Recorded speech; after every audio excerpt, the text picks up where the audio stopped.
Material for the brain. Conversations for thinking bodies. In this show, together with our guests, we explore different ways in which we can develop a meaningful relationship with our bodies and minds and respond to the current state of the culture in a quest for more integrated and embodied perspectives. Hello and welcome to Material for the Brain podcast. My guest for today is Asia Shcherbakova, who has already been featured on the show. Asia is a scientist and a movement educator. She holds a master in science in human genetics and a PhD in biotechnology. Beside her scientific research, she is a co-developer of the Baseworks method, in which she focuses on understanding function of the brain areas that participate in both movement and cognitive tasks. I invited Asia again to the podcast first because she is brilliant, and second because I wanted to have a discussion with her on the topic that I have been researching in the studio on a phenomenological level, and I wanted to involve her more on a scientific and empirical level. And the topic is how dance affect our consciousness, both when viewing dance and when directly engaging with the experience of dancing.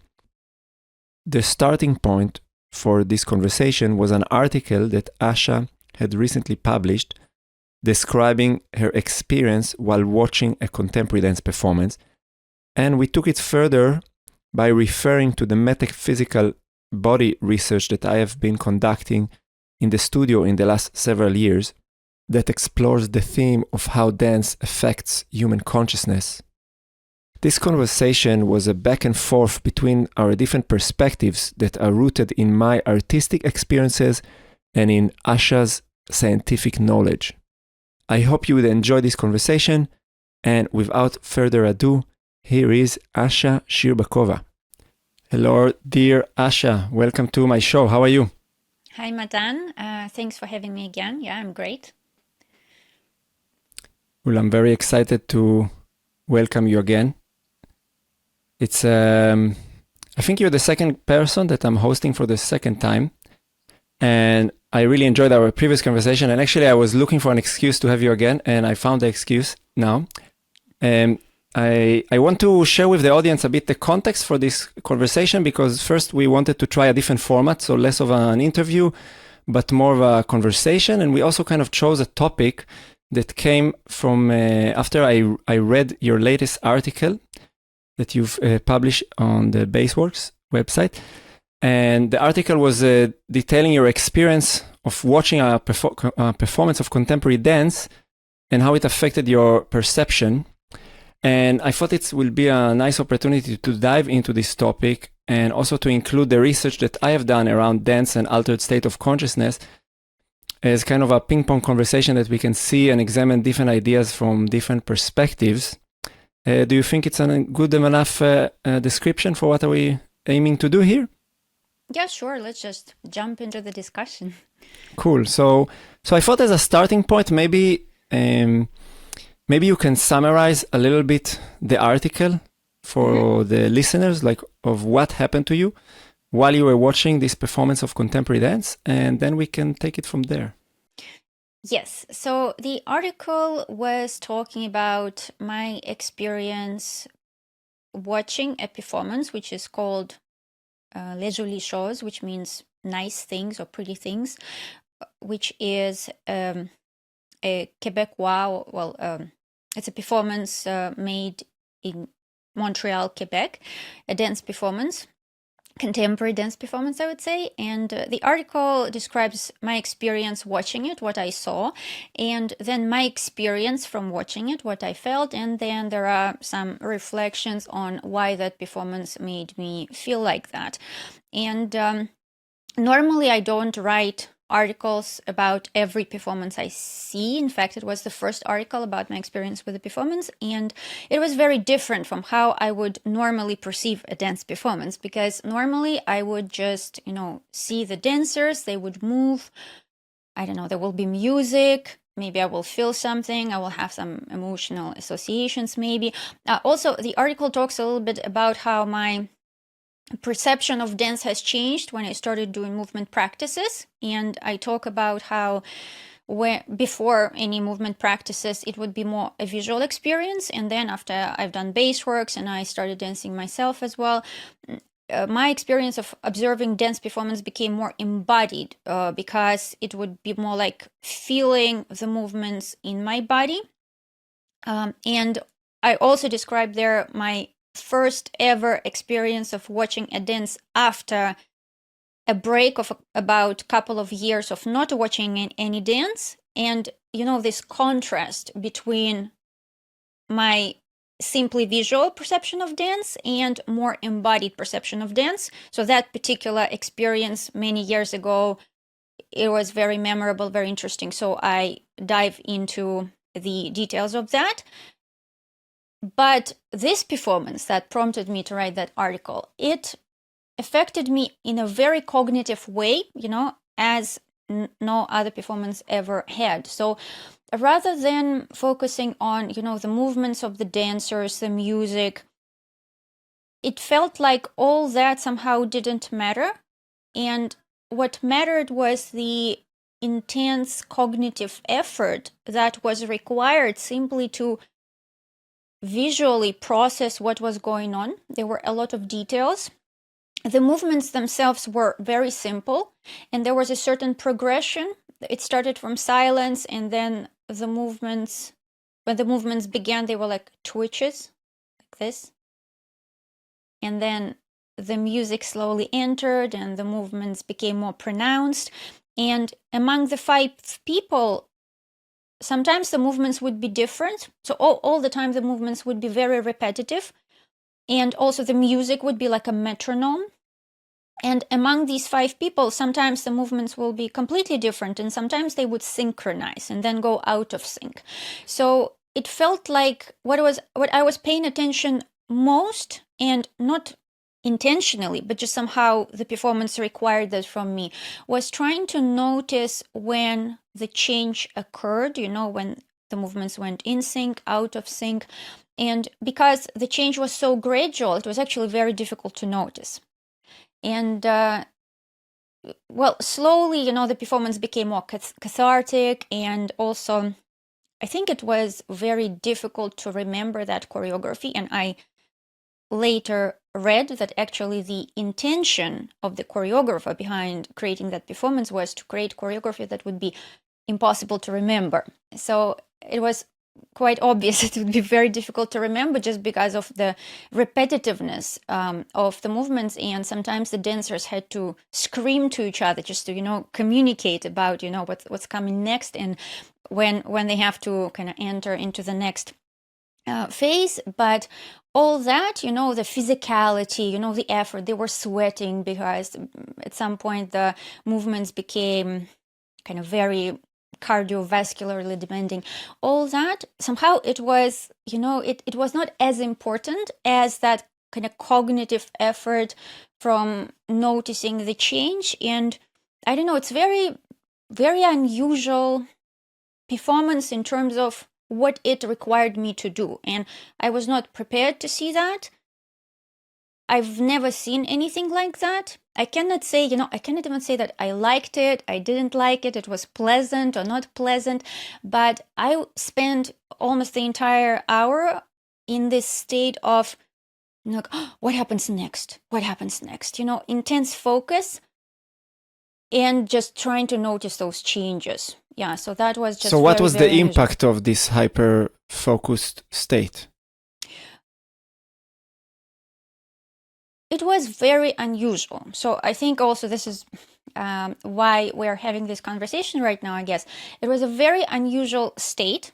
So as I was in this state, sometimes I would be observing this state and trying to understand it. And it didn't feel that unusual, but it was unusual that a performance would put me into that state, because it was very obvious that whatever was happening on stage put me into that state. I think also an important part of it was that I was not moving, I was sitting in one place in relation to the scene. and I was looking at the scene. It was dark. So, for example, when I watch videos of that performance where the camera, moving around like this around the dancers, it doesn't give that sense at all. So I think it's very, very important that I was situated in one place observing it, and everything else kind of disappeared. I couldn't feel my body, and it was just, it really became a very visual and very cognitive experience. It was interesting that it was a little bit of a step back, right? Like all my embodied perception somehow just disappeared and dissolved. Yeah. So it stripped down your ability to sense in a way. In a way, yes. So Totally. would you say that it's like, maybe I'll just share a different experience that I had, that maybe not around dance, but maybe just to understand if because I read the article, but now when I hear you, I want to see that I really understand what you've experienced. When I was traveling in India many years ago, I remember that I landed in Delhi, and I had a birthday, and for whatever reason I decided to treat myself and go to the cinema, and I watched, I think, some X-Men movie or something like this, and the difference between the colors, the smells, and the aesthetic in the street, and this kind of Marvel cinematic universe of the X-Men was so different that it really, and the movie really sucked me. And I think it was like a 2-hour movie. And then, I completely kind of disappeared into the movie, like very often that's the experience of cinema. But I do remember it because when I came out, the shock of the level of sinking in because of the difference between my external reality there and in Delhi was really significant. So is it a bit like when you watch a movie and then you completely evaporate and you only pure perception and there is no body? Is this kind of the experience? No. And this is why it was so interesting, because of course I did have experiences in the past where I go to a movie theater. It's also, dark, and I only look at the screen. And if it's very interesting, I may forget about other things. I will not think about anything else. I will be just absorbed in the story. But in this case, first of all, there was no story. I was not absorbed in the performance. Actually, it felt like I was a point in space, and my body it's not like it was a disembodied experience. It's not like I felt nothing. Sometimes, for example, if you sit for a long time in meditation, you literally stop feeling your body, the senses disappear. It wasn't like that. So I could feel, if I shifted my focus to my body, I would feel that I'm sitting on a bench, and maybe I will notice things, but it somehow just dissolved from my awareness. And it was very important that I was here and it was happening there, and I had to observe the change of what was happening on stage. There was this state of vigilance, maybe. What if something happens that is somehow can impact me in some way? So this sense of anticipation about something unusual that might happen, that was really grabbing my attention, and it was very, very spatial in nature. So I guess for me it was a dissociation maybe of different types of bodily awareness, because the sensory part, different sensations in the body, somehow that didn't matter. But that spatial sense, the orientation towards the stage and shifting my gaze, from thing to thing on the stage, that remained. And that was unusual. Yeah, I mean, the first thing that kind of catch me in this is just that caught me when in my curiosity in your experience is first to see that like dance can have a, let's say, impact on a phenomenological level on our perception, but it's very unusual that it happens. and I would say like that most of the time, most of the performance that I've seen, as you said, like I will wander into thoughts of like, okay, what do I think about it? Okay, maybe it reminds me some image, open some memory, or I like the music, or I dislike the music, but there's not many performances that I see that really affect my consciousness. And first, like I'm. And in the last few years, I started to really dive into that topic of what is the effect that dance have on the consciousness, and of course, starting more from the level of experience. And I thought maybe kind of to start from there, that maybe we can explore a bit like what why do you think that dance is such a, or first, if you agree that dance is a tool to access altered state of consciousness? And if you agree, maybe you can kind of say like, why do you think that is happening, and what in your understanding is the potential? And then I can also share a bit kind of my perspective about it, and we can see what we differ and what we maybe agree. And maybe if dance is not the right word, so why working with the body could help us access other state of consciousness? Yes. Well, if you just pose a question like that, can dance lead to, some altered state of consciousness? I would say, of course. But I guess it also really depends on, are we talking about the altered state of consciousness of a dancer, or are we talking about the altered state of consciousness of the observer? I would say that, and this is also why that performance shocked me so much, was it's much more obvious, and I would really expect that a dance can put the dancer into a certain state of, altered state of consciousness. Observers, because they are not actually performing the movements, they are just seeing them. It's a visual experience. They will, of course, relate what's happening to them. They can maybe, sense certain change of state in the performer, but I think it will be much more normal state of consciousness comparing to what can happen to a dancer. So, yeah. And yeah, go. Sorry, Ed, you were about to finish something? No, I just wanted to say that I think it's really important to separate who we are talking about. Yeah. And I would expect much more interesting stuff to happen to the dancer than to the audience. Yeah, so again, that was my starting point, like I just noticed throughout the years that when I'm dancing, I'm very easily venturing into a different state. And that kind of first led me to the question of like, okay, what are the tools to get there? Whether and what is the way to share this on a pedagogical level with other people? And then to think choreographically, like what are the tools, or to ponder on the question, could dance also as a performative medium affect consciousness of the spectator? And from hearing your experience, it felt like, okay, it's a completely different direction of effect that I would be interested as a choreographer, but there is some at least anecdotal evidence that it has that impact. And I was wondering, what do you think is like, what are the important factors that play in your experience? And maybe we can then afterward, I can run you through the different things that I've been conceptualizing and see what you think about them.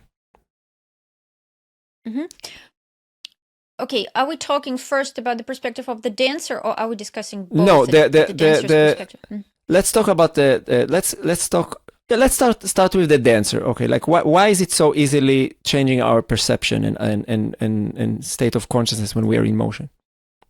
Yeah, well, okay, so I think when we think about the experience of a dancer, of course, there are so many different variables depending on what kind of dance you're doing, your level of skill, your state, the settings and so on, whether somebody's watching you or not.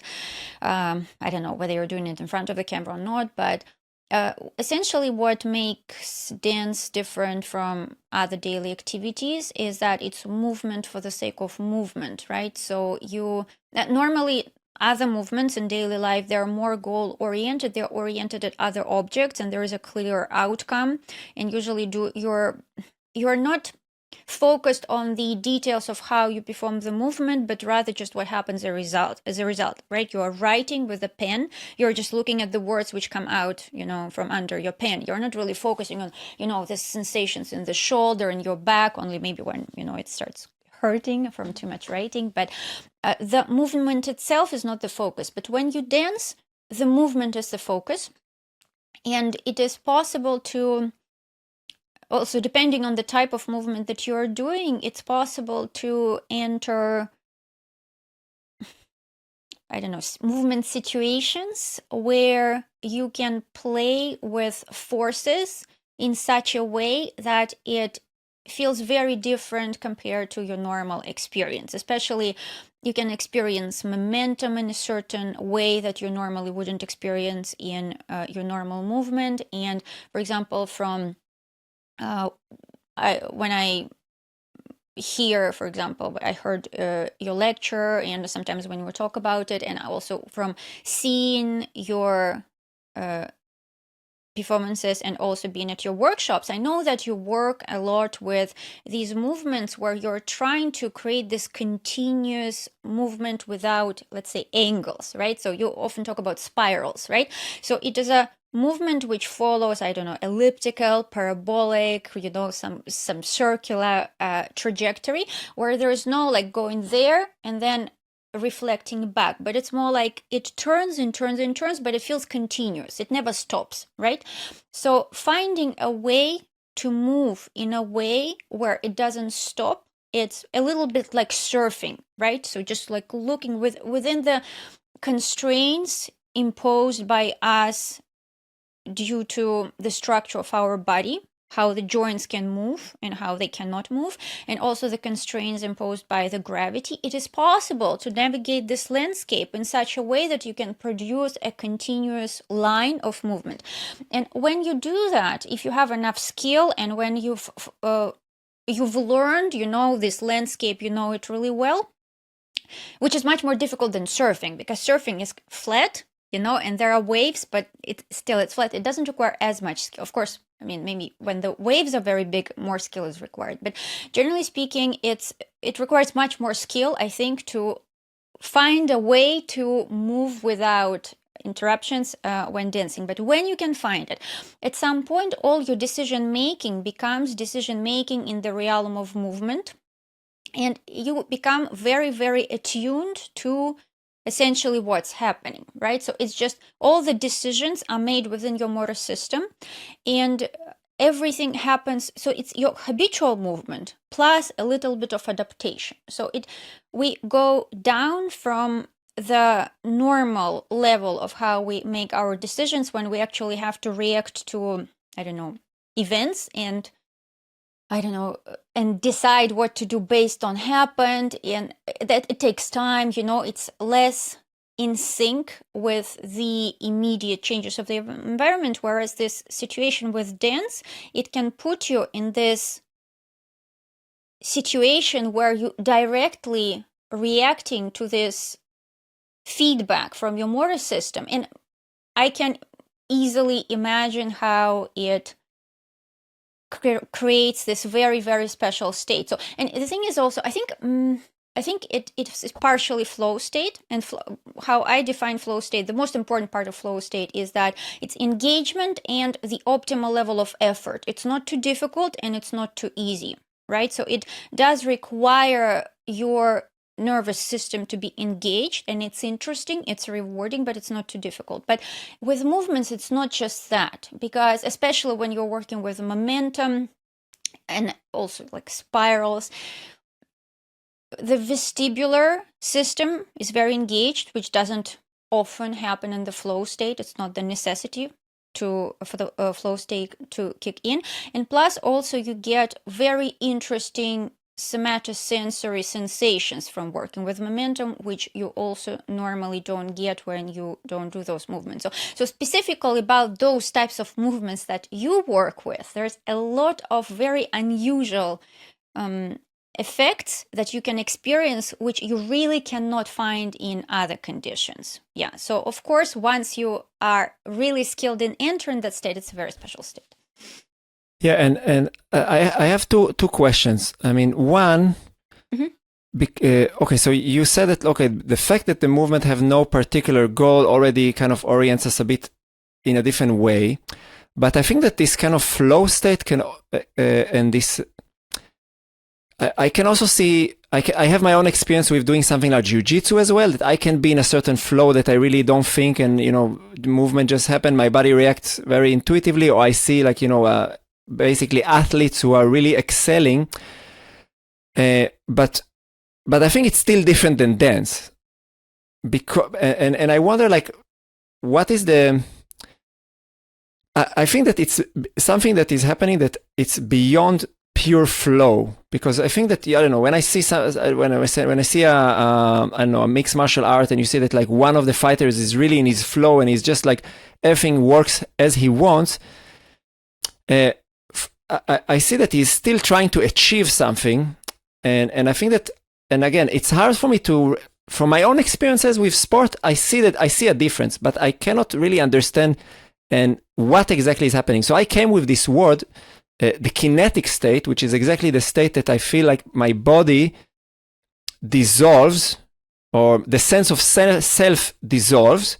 So I'm not experiencing myself anymore as Matan, the teacher, all this kind of social association, but I really experience myself as a flow of kinetic energy. And it's mitigated by my body sensations that are very specific, and they are aligned with gravity in a very specific way. And but still, for me, it's quite of a mystery why this has this very soothing effect. And the only explanation that I came to have with it is that it is in some way aligned with something that is natural, which is the way gravity, the way the amplitude of gravity works on the body, which is constant in, there is constant acceleration and deceleration. And the closest feeling I have is like that, I said it in the last workshop to my student, like, allow yourself to get drunk with gravity. And it's almost something that, and you know, that a certain attachment on the body is loosening, but I don't really know what is happening, and it's quite a mystery at the same time. So do you think that there is a different, the moment, so could you maybe say something about what would you imagine the difference between an athlete and a dancer in that context, that the athlete does go into a flow state, but he still have a goal? So why would it change the experience maybe? So actually, before commenting on athletes, I want to say that I think it's possible to find flow state in places which are not specifically related to any high performance or game-like environment, because when you can be present, if you can learn to observe your ingrained automatic movements in solving tasks at hand, like for example when you're cooking, when you're in a state where there's no stress, no pressure, and you've cooked millions of times, you've interacted with all your vegetables so many times, you know your knives, you know everything, and you can just allow your body to make dinner, and you can just observe how it is doing it. And that state is really, in many ways, is similar to the flow state. You see, it's not difficult. You're perfectly attuned to everything. There is a certain element of risk, because you can play with, for example, how fast you can chop your vegetables, but you don't want to hurt yourself. But still, it's possible to just let go of, this kind of step-by-step processes of decision making, and just allow your body to cook dinner while you're observing. So essentially, you become the observer of your body performing automatic actions. So an athlete, a highly skilled athlete, also enacts the skills. There's no time to think. When, I don't know, a punch, for example, is coming at you, it's not that you think about, okay, it's coming from this direction, how am I going to protect myself? You are allowing your reflexes and your skills to act, right? And in a way, you have to loosen control. You have to loosen cognitive control and allow your body to act on its own, right? So it's, I suppose it's less fluid and uninterrupted compared to dance, because I don't know, if it's a fight, for example, then there is opponent. The opponent may, for example, stop at some moment, and you wait. And yeah, so what are these interruptions are doing? Because that's exactly my next question. So why does this continuous thing, what is happening when something is just this endless continuous thing versus an interruption? Because some dancers have, I don't know, styles that are very, let's say, robotic, and that leads to something very different. So what in this continuous thing, what is the main significant difference between this non-interrupted and interrupted movements? Yes. Okay. So in the relation to the interruptions, I don't think that there's something very particular about interruptions. It's just basically that when there's interruptions, they're stopping something, whatever was happening prior to interruption. And an analogy I could make is that imagine that you are going, like you're tobogganing in winter, for example. There's a slope, and you're going down the slope, or when you're skiing, whatever, just you're going down the slope.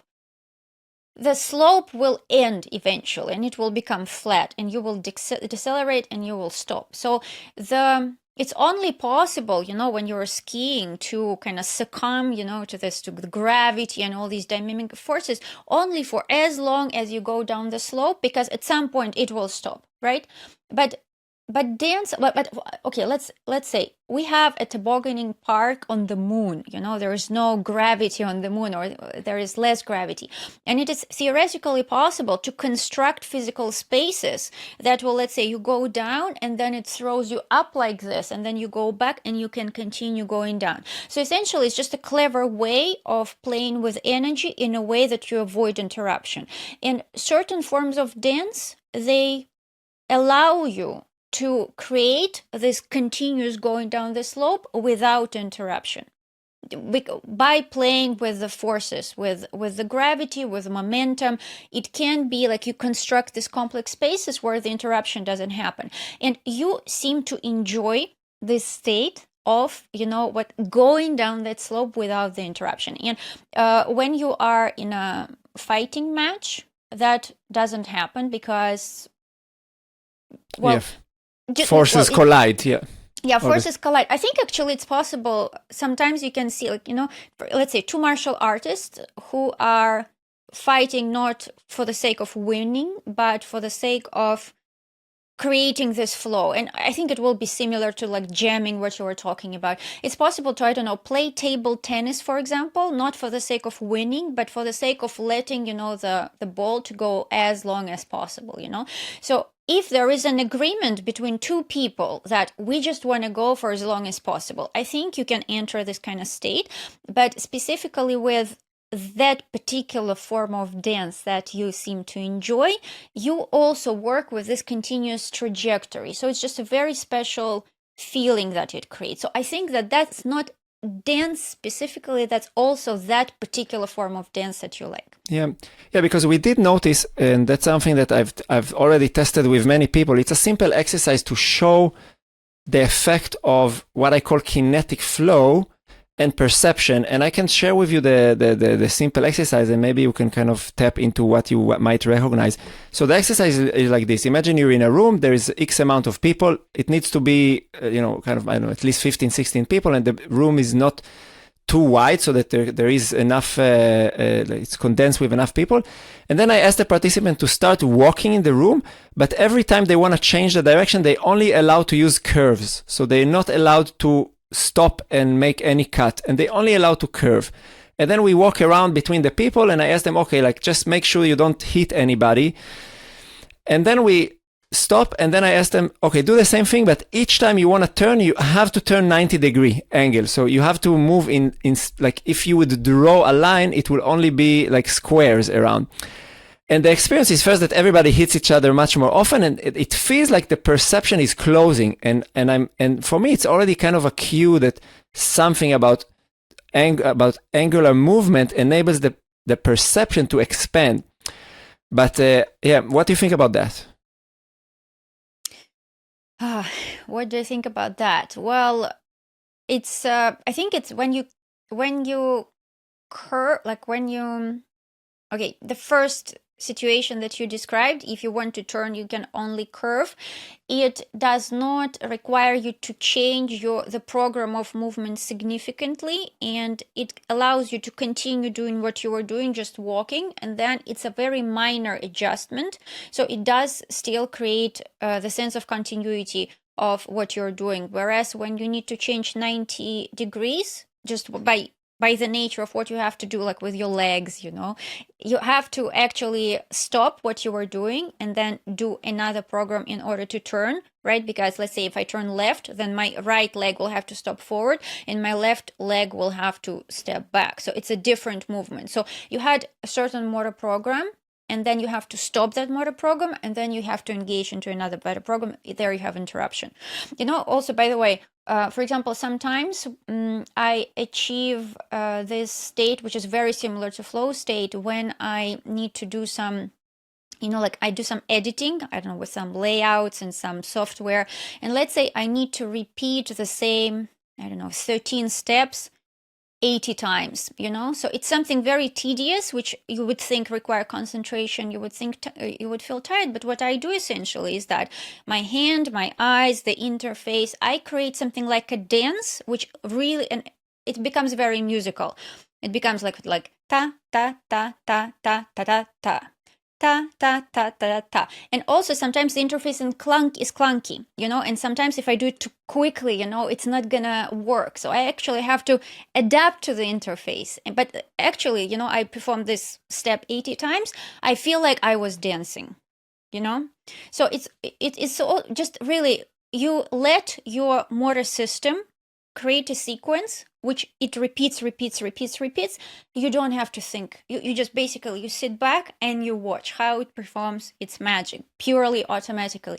And so I think that, yes, working with these curves when you don't stop and change the program, that it basically gives you this ability to observe what your motor system is doing. Yeah, and I mean, on the level of experience, and again, it's something that I have no theoretical understanding to explain, but again, everybody shares this experience. So that's, again, I'm mostly working phenomenologically because I am not a scientist and I don't have so much understanding of these phenomena. But again, like the best way for me to describe is like perception widens or perception narrows, and then it's like when your perception widens, then it's much easier to see the movement in the space and of course avoid collision and maintain your own flow. So there's like a certain movement that it's again, that it's hard to really for me to put any more words to that. But maybe we can move a little bit to the second let's say state that I do work a lot with my student and with myself, and I think that this is something that is accessible for most people, and it will and it's what I call the somatic state. And this is just when you really move with you narrow your attention to just what you feel physically. So it's a bit like kind of, let's say, like a vipassana meditation in movement. You don't judge the sensation, you just try to narrow your attention into that. And then again, especially if you're doing it also with closed eyes, that will kind of amplify it. But then at a certain point, again, there is a certain dissolution of the self, and you're just purely experiencing yourself as different sensation that arises in your field of body mind. So is that something that is familiar to you from an experience? Yes. So just generally speaking, these two states, the one that we talked about before, this kinetic kind of uninterrupted state, and this one that you're talking about when you're just focused on your sensations inside, both these states, I would say, they are very familiar to me. And I think that the state of focusing on the internal sensations, also, this is something that developed with years of working with my body, and I guess more specifically with Baseworks, but also with dance. So you can have, so I agree with you that this is something that if you can point a person's attention to those sensations, if you explain what to pay attention to, like in meditation, it is possible to immediately focus on those states, just stop focusing on the external, focus on the internal.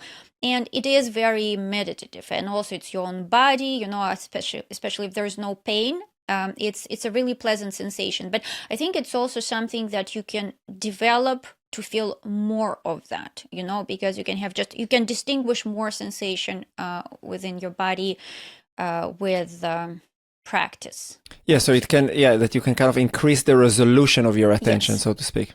Yes, I would say not attention, but of your sensitivity.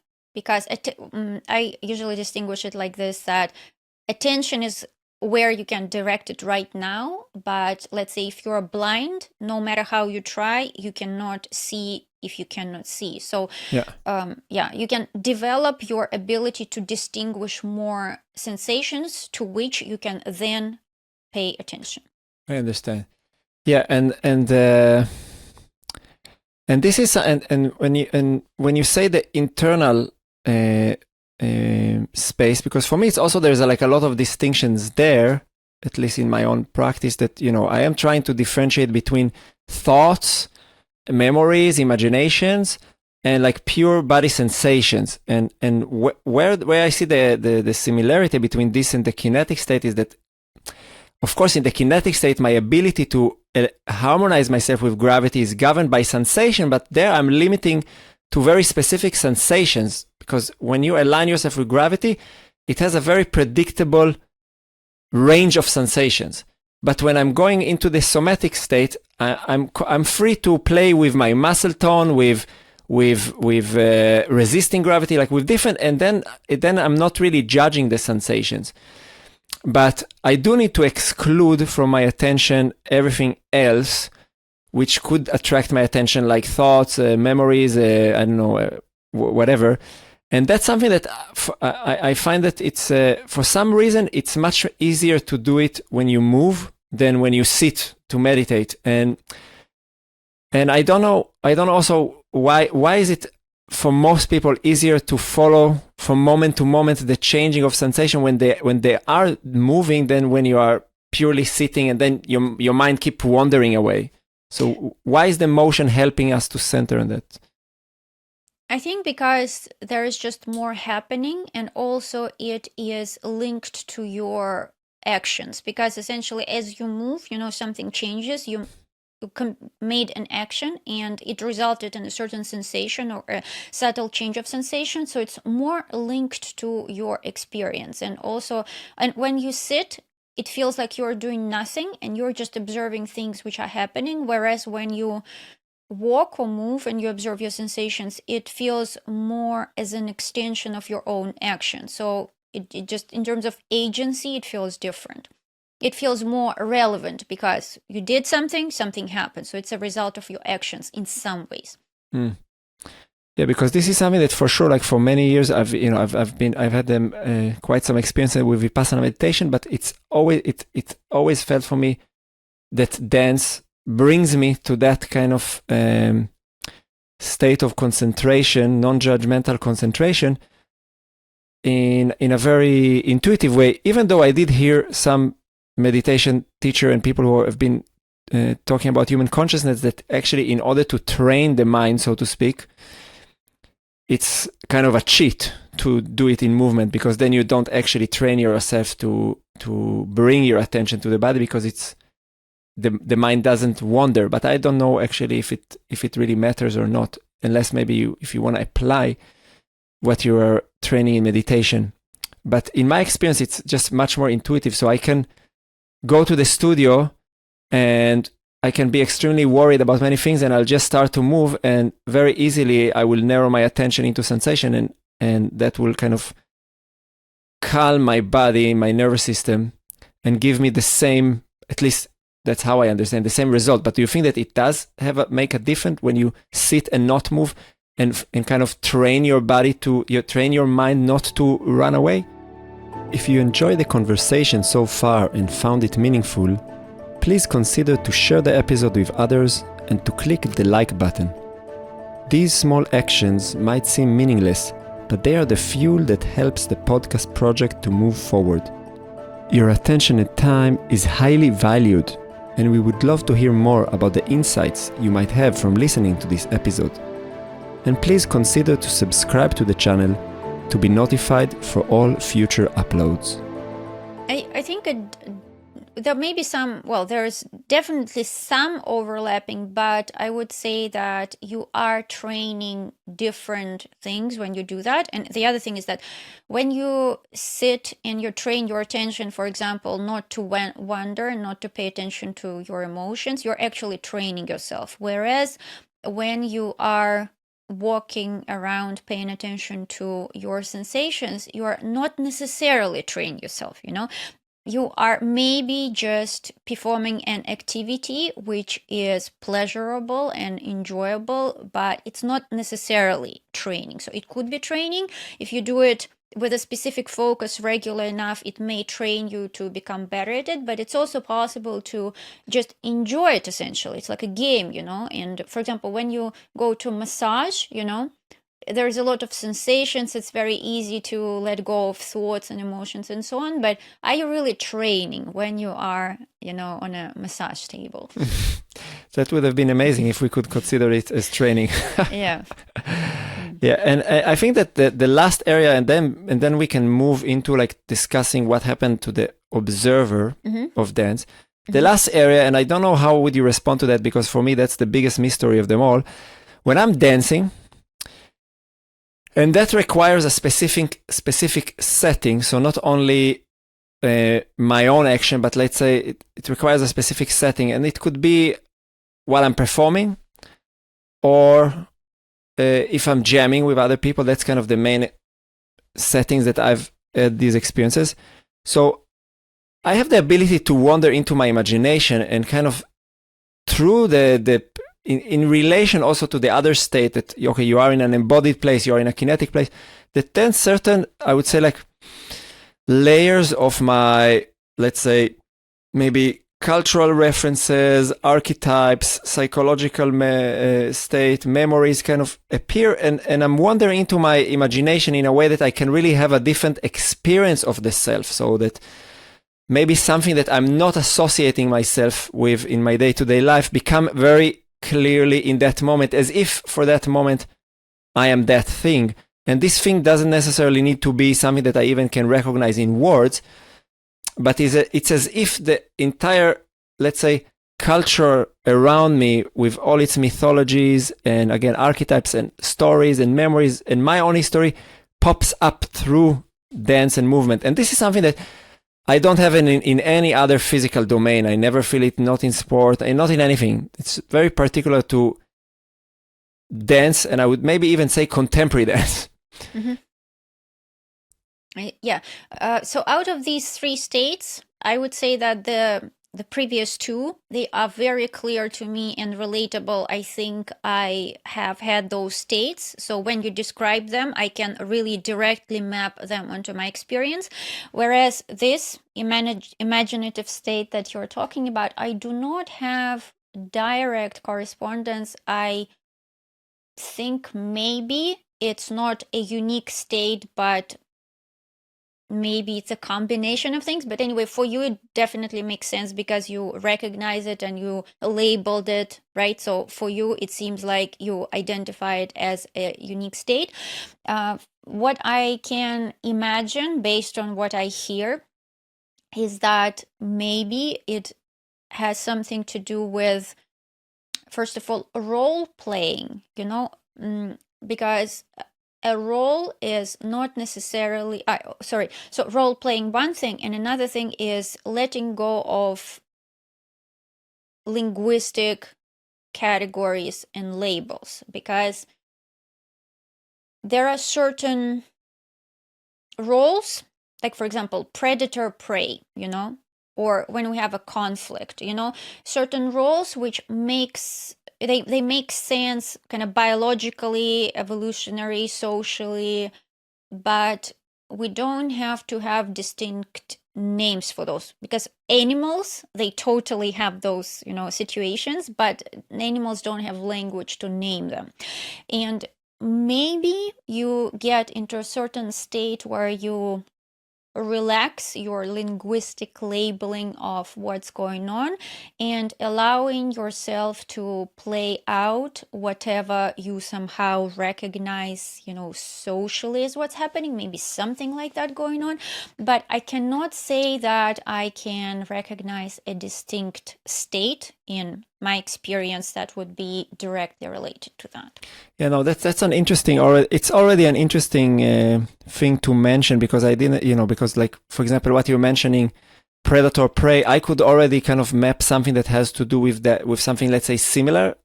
And it's true that, as you said, like you could recognize it from kind of like almost mapped in your biology, because it's somewhere in our evolutionary history. We were also being hunted and definitely hunting, and then that you don't need necessarily that while dropping the verbal communication, some of these kind of things could appear as some body memory that is stored somehow in some evolutionary mechanism. But just to say that for me, when I map this different state, I'm doing it for the kind of a pedagogical step. In my experience, it's very hard to distinguish them. They were more like overlapping. It's like if you take three circles and there is an area that they meet, and maybe it's more like, okay, what is my doorway into altering my consciousness? Because it is already something that I can do actively. It's, maybe 15 years ago when I started, or 20 years ago when I started dancing, it would be very spontaneous, like an experience. And it's like, wow, that was a very special experience. And I don't know why it happened to me. And now it's like, okay, I can guide myself actively into those places. But the distinction is more pedagogical than actually phenomenological, because again, like in any moment that you are, there are body sensations. So they are always communicating to you. But sometimes I can purely be in my body sensation and don't have this external layer of an image, story, character appearing. And sometimes it's also involve momentum and relation to gravity, but sometimes not.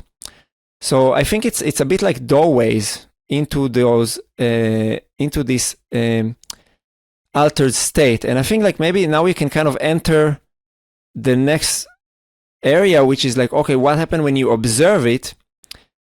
And the first hypothesis that I had that I brought to my student is to treat attention as material, so that when they are being watched, you can very easily experience something happen to you. And again, maybe I can shortly give you an example for an exercise. We can analyze it and continue from there.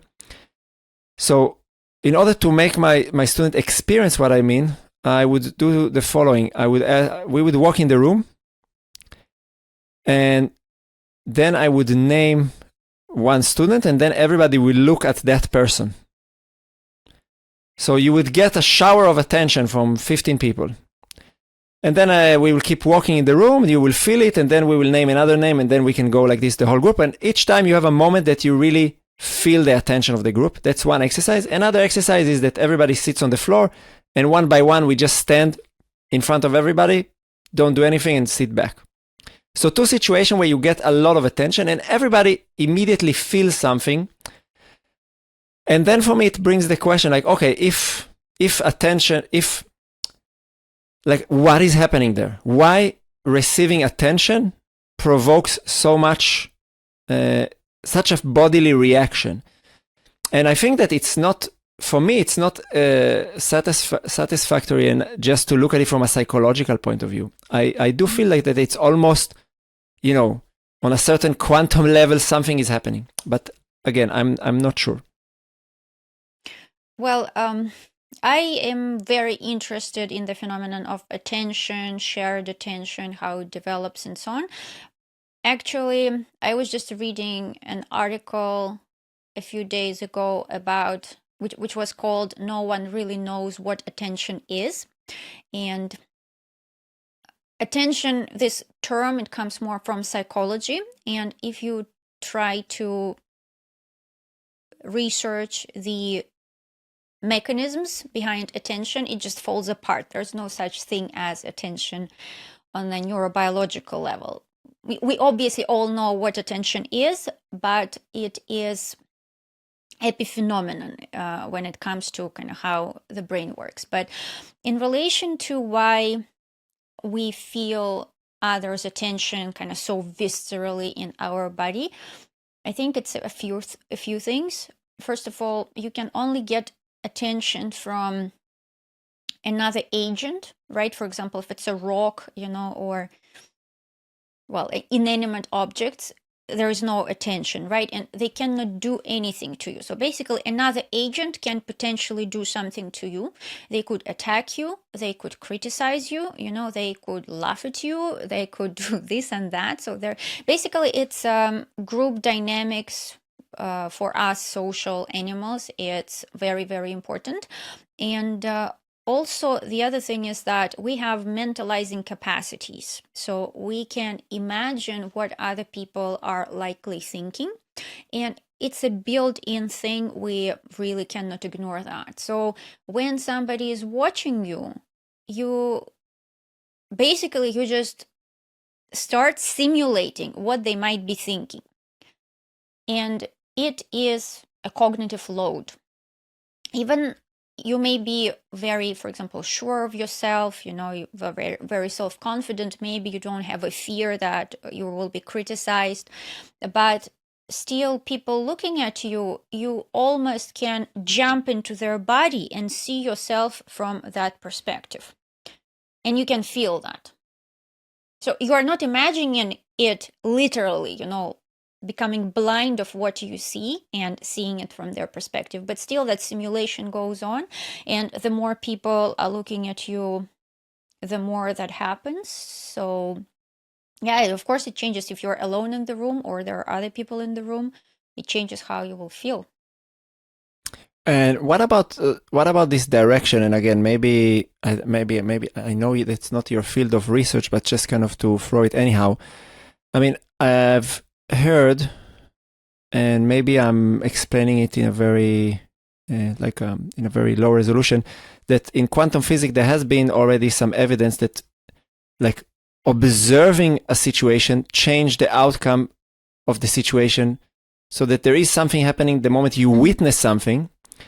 And for me that's a little bit like a link to our experiences, but I don't know if I'm kind of making a very low resolution jump of conclusion. Yeah, so, well, okay, first of all, I'm not a physicist, so obviously whatever I say, my perspective is very limited. In relation to this statement about the act of observing changing something in quantum physics, there is actually a problem in quantum physics that if you want to study subatomic particles, the act of observation usually involves bombarding subatomic particles with other types of subatomic particles. And the act of doing that introduces change in the system. So you can only know one thing about the particle or another, because at that level, it's so small, like physically so small, that you cannot see, because the only reason you can see is because there are photons, kind of hitting your eyes and so on. So this statement about the act of observation changing something, yes, there are physical experiments which have that as a result, but it is a physically, like almost when you play pool, for example, and one ball, hits another ball, they collide and go in different directions. It is a little bit like that, obviously very different, but it is an actual act of physical interaction. So I feel that sometimes when I hear discussions about how the act of observation changing something, sometimes there may be confusion with misinterpreting those experiments in physics, but at the same time, I don't know, just sometimes we need certain vocabulary to talk about certain experiences, and sometimes we don't get that vocabulary from established science. So I think when people talk about the act of observation changing something, and sometimes there's this sense like you feel like you're being watched, and you turn and you see that you're being watched, how did that happen? Hard to say, but the feeling is recognizable. So I don't know if it answers your question, but yeah, but that's exactly a great example. Like, okay, like you take certain, I don't know, like some certain herbivore walks around and eat, and then suddenly they're like they tense up and they check their environment. So is it that other senses have gave them certain information? So maybe they saw some slight of a movement, or they heard something, or they smelled something. Or maybe there's also the fact that something observes them that gives another layer of, there's another thing that actually travel on a certain way that we cannot yet measure, that actually affects on a physiological level. And that's something that, again, I'm maybe my intuition is completely off there, but it's also possible that we still don't have any way of measuring this phenomena, no?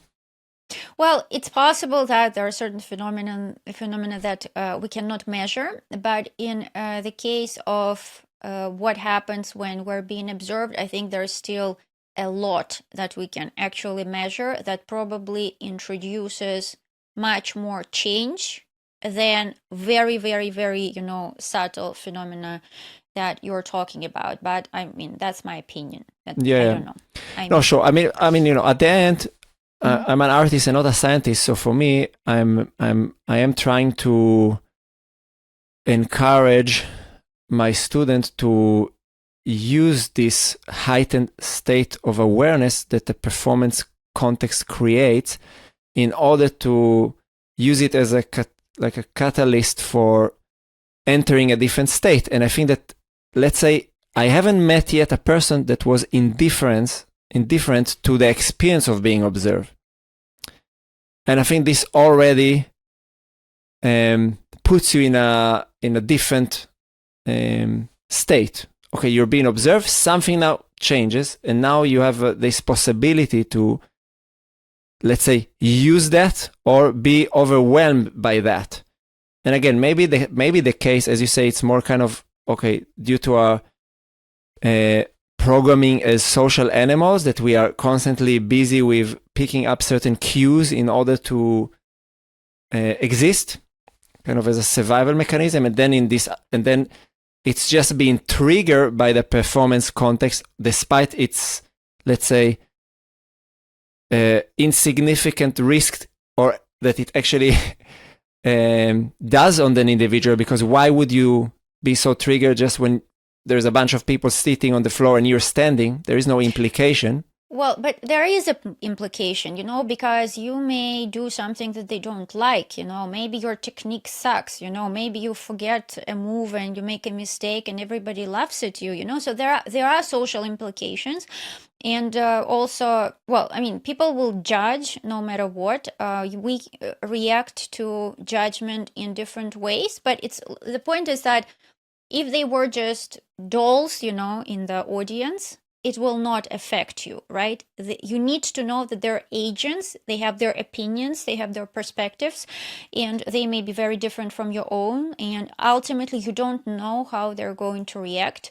And it's not necessarily fear. So for some people, it is fear, but even if you teach yourself not to fear, still you are aware of them having a perspective. And it's not necessarily, like anxiety or actually thinking, what are they going to think? How are they going to think about me? It's just the fact that it is available to us, just when we see another agent, we identify them as an agent having their intentions, thoughts, and so on. And in order to identify them as such, we need to have certain wiring to do that. And when that wiring runs in the background, that requires certain effort, and it does result in, I don't know if you would call it emotion, but certain state that we can notice. We can be metacognitively aware of this, kind of feeling created by the state of being observed. Okay, so let's take it to the perspective of the observer. Mm-hmm. So one thing that I was asking myself in the last 2 years is like, okay, how can we direct an experience for those who are observing us that will affect their consciousness? And first, my starting point is to see the work as a choreographer as the art of guiding attention. No? So it's like you are kind of creating a setup in which somebody would follow. but the second thing, and again, maybe that comes from my hypothesis of attention as a material, is that observing a performance can, in reality, is a participatory role. Because you're there offering your attention. You are choosing to focus on different places in the room. You look left, you look right. So despite the fact that you're not on stage moving, you are not neutral. You're not an avatar. You are a human, and you offer your attention. And if all of the audience will not be there, so obviously it will not be a performance anymore. So and so then taking these two assumptions, then how can I reveal through the choreography the participatory role of the audience and enable them to really feel a part? So this is kind of my starting point. And one thing that I was thinking to and I gave it also the example to my student, and that has to do, I think, with how it's called, mirror neurons. I shared with them a story that I was riding in the tram in the city with my son, taking him to back then he was still in the kindergarten, so it was a few years ago. And then somebody had an epileptic attack just next to us.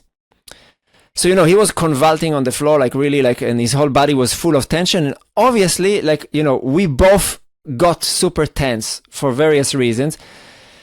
But if I would have seen exactly the same thing on stage, so my mind will know that it's not real, and there will be a different reaction.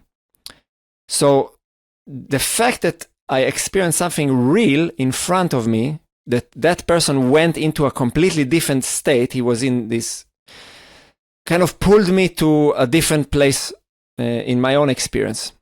So I took a certain cue from it, so that if there is certain, or just another quick example, and then you can tell me what you think. When you watch a circus artist walking on the line, you know that what you're observing is reality. It's not a representation of reality. It's not somebody walking on the floor trying to show me as if they are walking on a wire. It's actually there. And then it catches my attention because I see something real, and I feel the tension of the situation. But very often in dance, we don't do real things. We just do abstract things that represent things. So what do you think is happening when to the observer when you observe something like circus or an epileptic attack? Okay. A lot of yeah, there's a lot of things to address. When you observe a person having an epileptic attack, I think you react to the fact that you recognize that they're not well, that they may even die. If they don't die, it may be serious. So you do recognize it as an abnormal, some certain pathological state. Also, you probably think maybe they're suffering. All right. So, for example, if you observed a murder, happening right in front of you, I'm sure you would also have very strong visceral reaction. But when you go to a theater performance and somebody's being killed, with like this knife that closes, when it touches the body, fake knife. Yes, you're not having the same reaction because it's fake.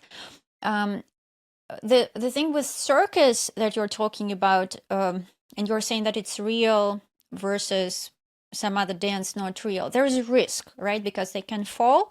That catches maybe the attention more than if somebody is just kind of moving their body, because there is a risk of a person dying. So essentially what I hear from these two examples, what's common among those two examples, which does not always happen in any like in all contemporary dance or just dance performances, is that there's some kind of a risk and some real stakes, something serious going on, and you're like, wow, somebody may die or somebody may get hurt.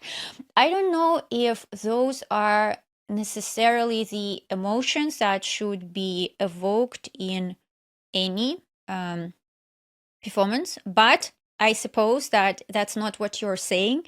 I suppose what you're saying is that can we use some other tools rather than putting someone under risk of, death, in order to grasp the attention of the audience? Would you say not that? only to grasp, but because I can give you another example. If you watch somebody who is drunk, I don't know, a few meters from you, you can you can, and you know that they are drunk. So then something about the way they're holding their body is transmitting something to your experience, which will be different if I tell you now, okay, just act as drunk in front of me when I know that you're not drunk.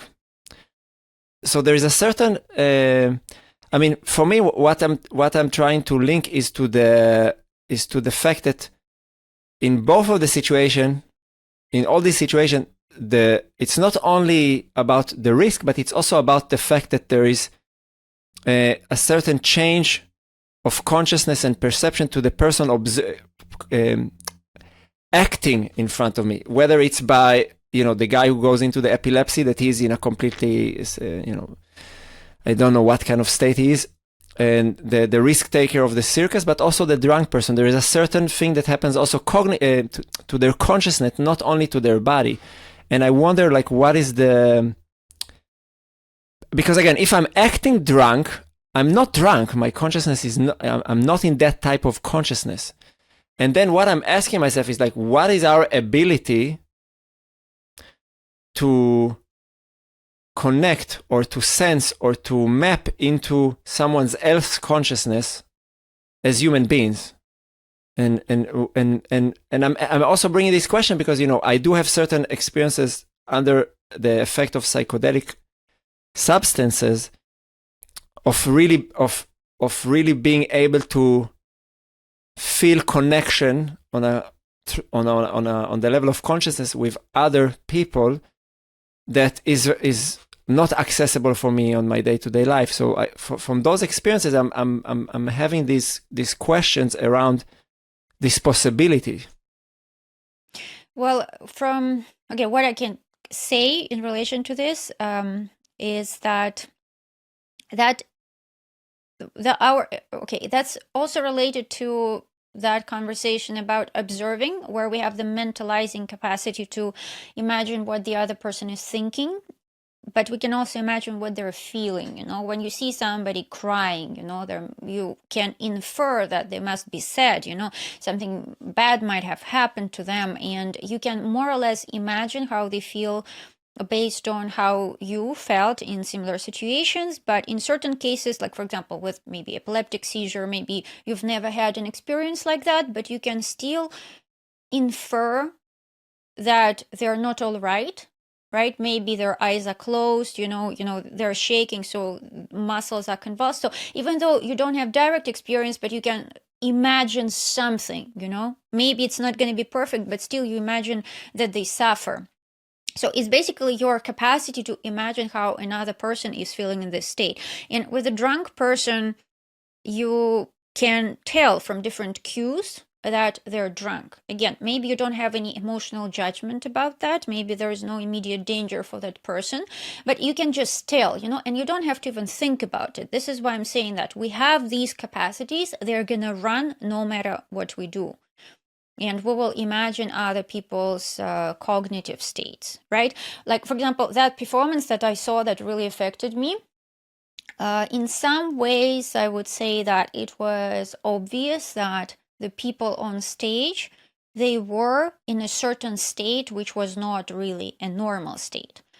So I could tell that, but that was actually not what was affecting me. I was reacting. So what the biggest impact on me was not their state, but how the whole scene affected my perception and interacted with my perception. And this is where I think when we watch performance, there may be certain connection person to person, where we see a person acting in a certain way, and maybe, let's say, maybe the dance the logic of the performance is that it's a tragedy. Maybe the choreographer thought that, there's something tragic and, we're like doing kind of this type of movements and we're trying to portray suffering. But the dancer, as they perform, and they go into the role, but they might be actually, who knows? Maybe they get so into the role that you can really like viscerally feel that like something is going on. And maybe it really grabs you. You're like, wow, I felt something. So even though that like it's not, maybe the situation that they're playing is not real, but still the performance may be convincing enough. But convincing not in a way that you will actually believe that the story behind the performance is true, but still it will affect you in a certain way. You will interpret something, you will take something. Okay, and maybe I can kind of share, so what I feel like, again, most dancers that I've seen and most artists that I know are mostly working, again, kind of emphasizing the cultural lens that exactly can create this, like, okay, I play a certain story and you have some references because the theme is somehow present in your life, or maybe, it's like a thing that we can, that we all understand in our country or whatever.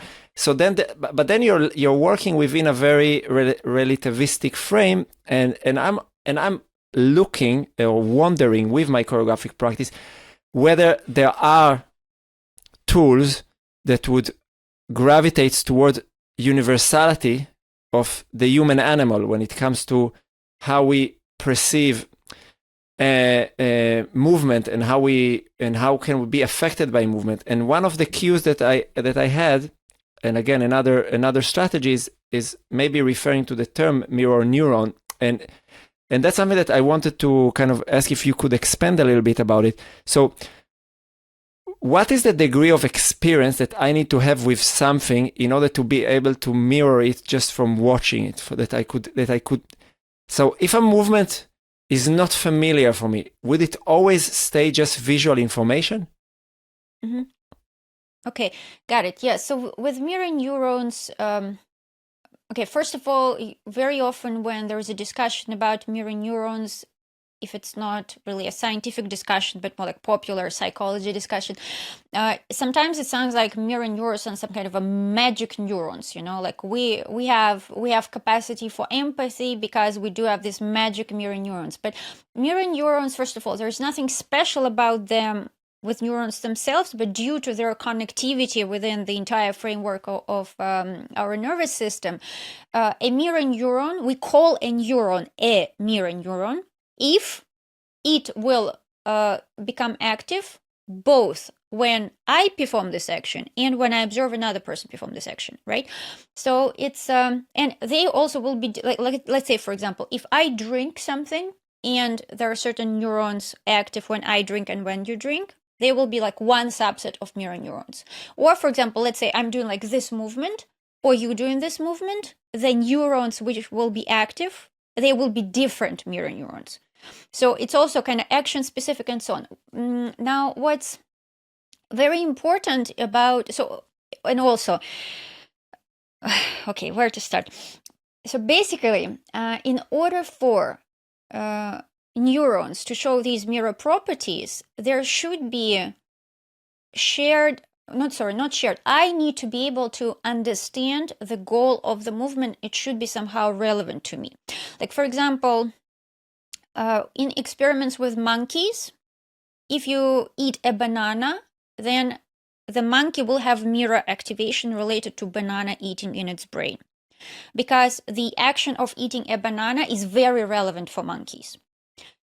But if you start dancing in front of a monkey, there's going to be zero mirror activity in monkey's brain because it's just completely irrelevant. It's just like some movement, it has no relevance to the monkey.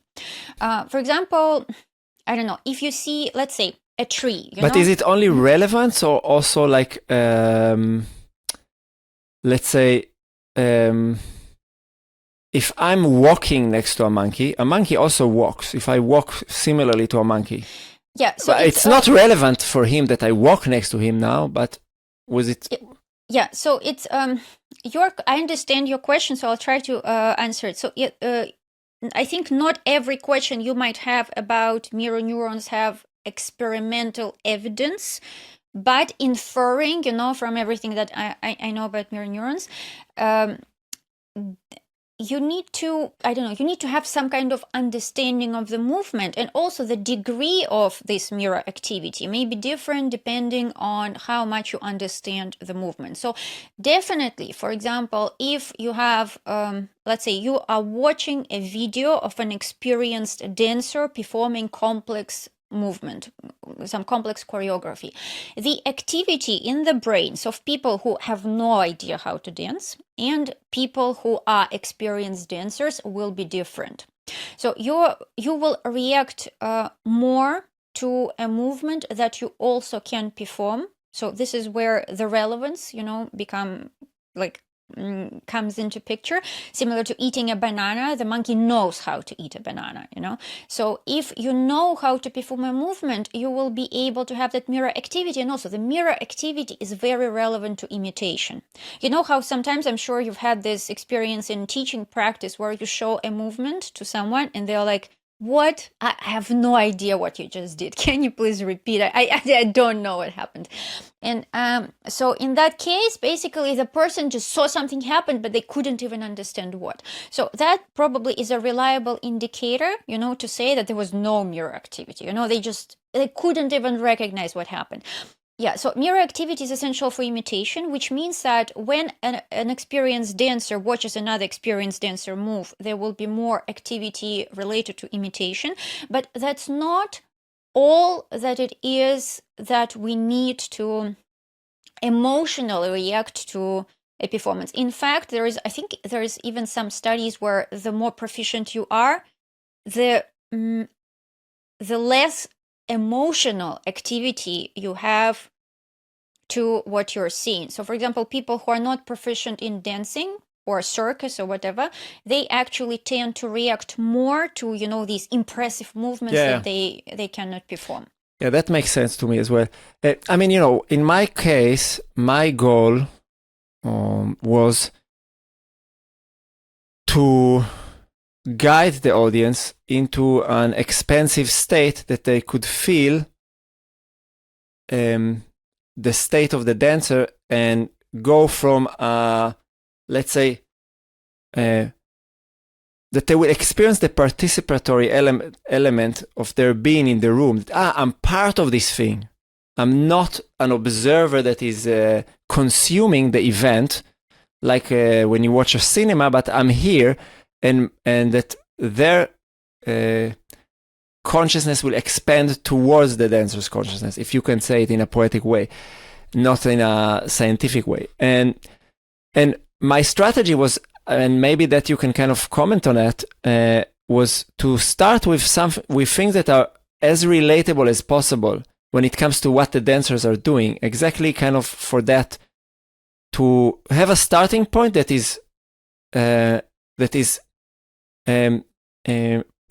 the observers can refer to. If I go on stage and the first thing I do, as I say, like I come and I kind of make a super complicated virtuosic movement, so you see it as like, wow, that's something I cannot do.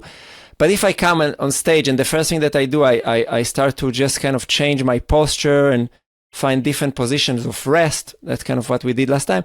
So that, you could see yourself in that. And from that point of view, to enable the spectator to kind of, be on the same level with the dancers. And the second attempt was to say, if the dancers themselves on stage will authentically experience a shift in cognition, shift in consciousness, and not act it, that would have a stronger impact than if they will try to represent what a change of consciousness might look like. Mm-hmm. So yeah, what do you think about that? Well, about the strategy, so if we specifically talk about strategies to reliably induce certain shifts in the audience, I think it's makes sense that if you use movements which the audience can perform on the level of imitation, on the motor level, they will respond to it more.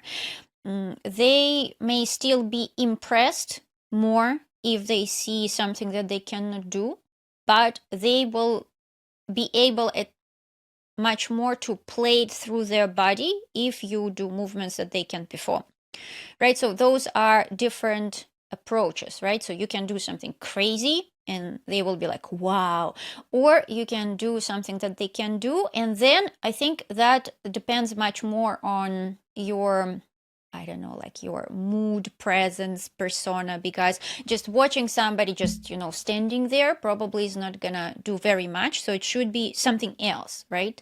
And I actually have no idea what makes effective performance. Sometimes I go to a performance and it's like, okay, well, I like the music, okay.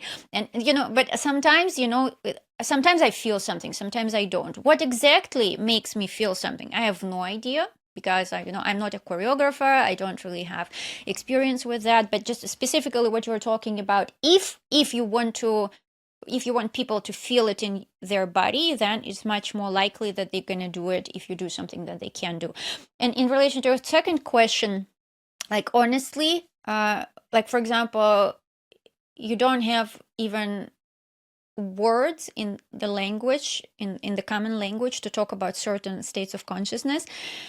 I don't know if something very subtle that you feel will always be recognizable to the audience. Maybe sometimes yes, sometimes not, and even maybe more so with music, and with I don't know, like purple light, and something else. Just like with the ambience, maybe people will feel something, not what you're feeling, but maybe something else. And there's just a lot of unpredictability with that. Asha, just to throw something completely from a different direction, but when I was living in the Vipassana center in South Africa, I kept on reading a lot of Buddhist literature, and one thing kept on coming in all the stories is that when the Buddha started to teach his meditation, he got a lot of followers, and he made many people very angry because many people started to lose their disciple. And there's like a story that keeps on coming, that okay, some priest would like think to himself, oh, who is this Buddha who is taking all my students, and I'm gonna confront him. And they say, okay, I'm gonna, and I heard that people are very calm next to him, so I'm gonna make sure that I'm very angry so I can confront him. And then the moment he meets the Buddha, and then he comes with all his anger, and then he just meets this pure consciousness, this objective consciousness, and then like all the anger dissolves, and then he actually gets enlightened and becomes the student of the Buddha. And of course these are myths, and it's not that I take them literally, but I also think that there is a certain wisdom in mythology that points to a certain direction, and what it points to me is that if you're in a certain state, there is a certain gravity towards that state. Or let's say, if your state is expansive, there might be a certain gravity towards you. And that's kind of what I was aiming, because it's not that I was aiming just to see if I can affect the audience. I think if we are talking about the ability to affect the audience, it's very easy. I can make the room very dark, and then in 1 second, bam, put loud music, clap, everybody will be like, like it's easy to affect attention. It's not so, but how to make an experience that point out first that okay, I'm part of this space, I'm a body and mind, and I'm expanding. For me, that was kind of let's say the aim. And maybe in that exploration, I was also moving from the domain of choreography and art again into a more phenomenological research. I was just curious, would we actually achieve to do that? I didn't care so much if people say I like the music or the move were cool. So I was really interested to see okay, is there a reliable way to know that what you're going to do will create a certain effect that is not dependent on the culture, on the mood of the people? I mean, maybe it's kind of very absolutic result that I'm aiming for, and I'm not thinking that I will ever achieve it. But we did construct an event that eventually was if I'm telling in very short the score, for 42 minutes, the dancers moved in a very slow pace. And due to that kind of combination of effort and ease, they started to alter their own state and meet each other in a place that is very somatic, and very embodied. And again, and they migrated from this social place that if I would ask them, for example, to speak in front of the audience. And quite some people came from this performance really feeling as if like they completely relaxed into themselves and time almost stopped. No, so there was some correlation between what we were aiming and what some people experienced. But on the other hand, there was also somebody who told me, yeah, I kind of got bored and I wasn't sure what we are doing. So I know that there, we didn't succeed absolutely, but that's a question that for me, it's like, I don't know, it really boils down to, to like what binds us together. Is there a mechanism that we can really go beyond our cultural limitation, beyond our cultural frameworks? And that's for me worthwhile exploring. Just when you're describing this, if you are telling me as a choreographer that you made this piece, everybody was moving really slowly, and that, just at the moment when you say that, already what I expect that some people who will be actually following and watching, due to those slower motions, they will actually get, in the mood, they will get calm. But then immediately also my reaction that some people will be just bored, and it may depend, for example, on just, not just their character, but maybe their state of mind on that day and so on.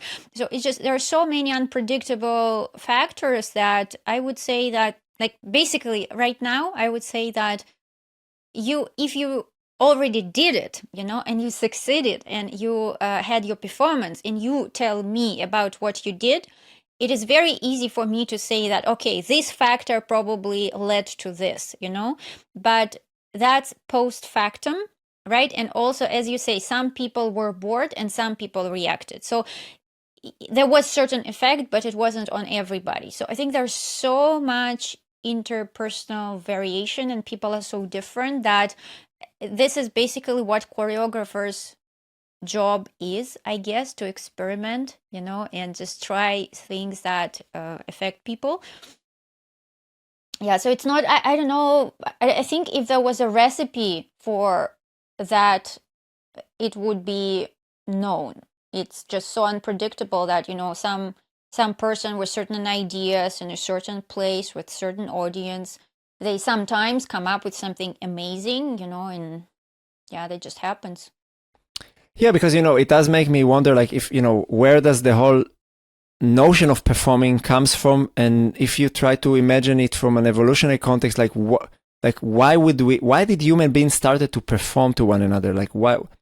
And I think I read in somewhere that, like, maybe that the original, or like that, like if you go kind of into, again, our evolutionary history, that, that the role of the shaman and the performer were once together, like the role, and the performer, its role is to take the observers somewhere with them.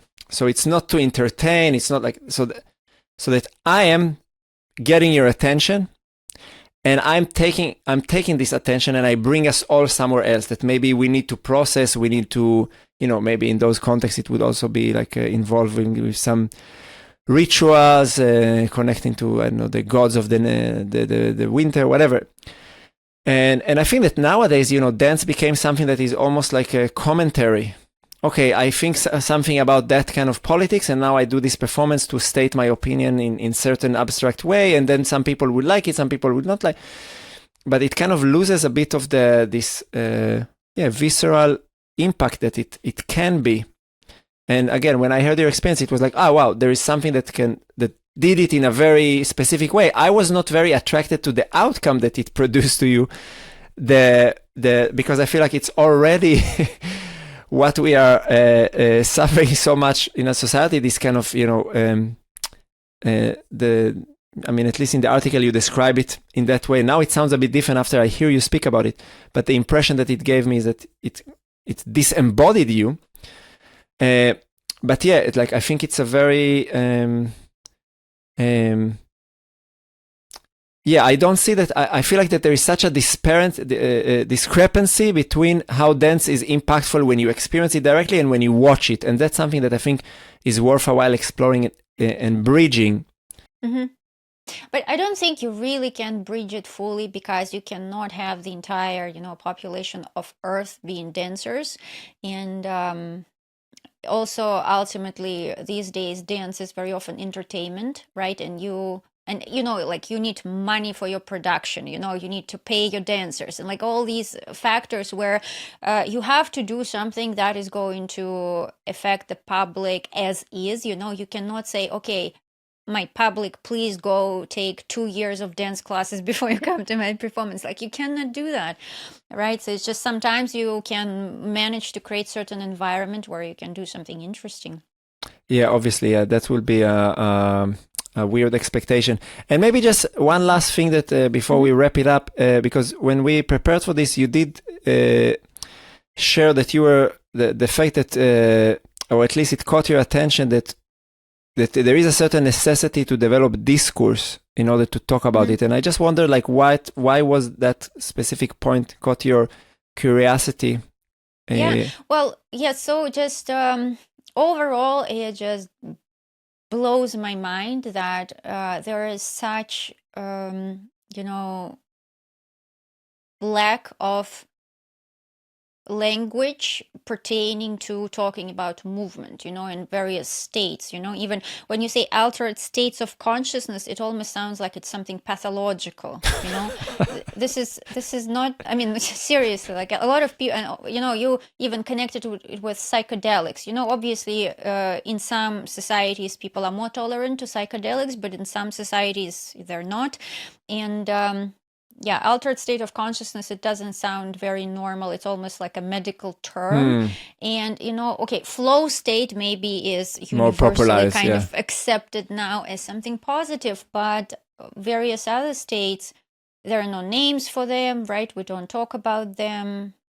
Well, maybe now more than before, but, talking about the things that you can potentially experience in your body, again, apart from pain, we have, we don't have enough vocabulary to talk about that, very little places to talk about it. I think it's also because when people spend a lot of time with their body, that's usually because it's related to their profession. So they're dancers or athletes or something, and it's not what measures their outcome. Talking about their experience is not what measures their outcome. What measures the outcome is usually performance, basically, right? Either at sports events, how many points, the result, yes, or just, how spectacular the performance was. And when artists are on stage, they're performing for the public. They're not speaking about their experience, and the public very often doesn't care about their experience. So people who have interesting experiences, they don't get a chance to talk about it. Yeah. And I think it's I don't know if it's unfortunate, it's just the reality, the way it is right now. So you had to develop your own words, to talk about the states that you feel are reproducible. And from the pedagogical perspective, it's relevant. You feel that this is something that you can inform your students about, right? In Baseworks, we also have these things. We have to, one after another, we have to come up with words, to refer to something that we hope people will achieve, because there are no words already prepared, and people come with very kind of, very abstract fitness goals, and they don't know the words in advance. So, yeah.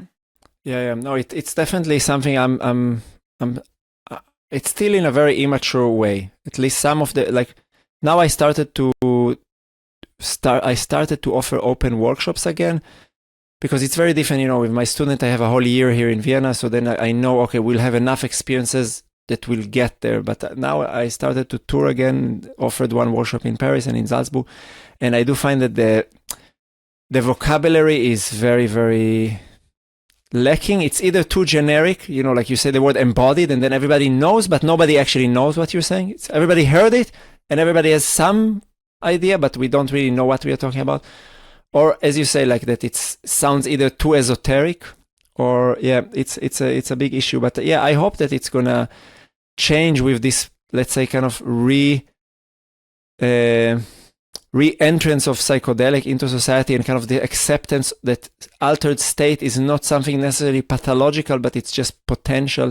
Well, yes and no, because, like, for example, how do people usually talk about their psychedelic experiences? They usually say that they say, like, I took this and I was so stoned, and everybody like, oh yeah, I know what you mean. So the discussion basically stops at the level where I had this experience and this person said, oh, I know what you mean.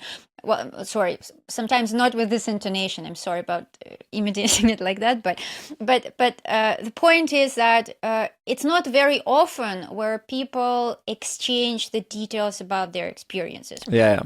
No, it's true, but I mean, it does go now also into this kind of therapeutic fields, and also back into academia and research. So I think that it will get better. I'm definitely, in relation to my own experiences, I'm always trying to make them as detailed as possible on a level of language, because I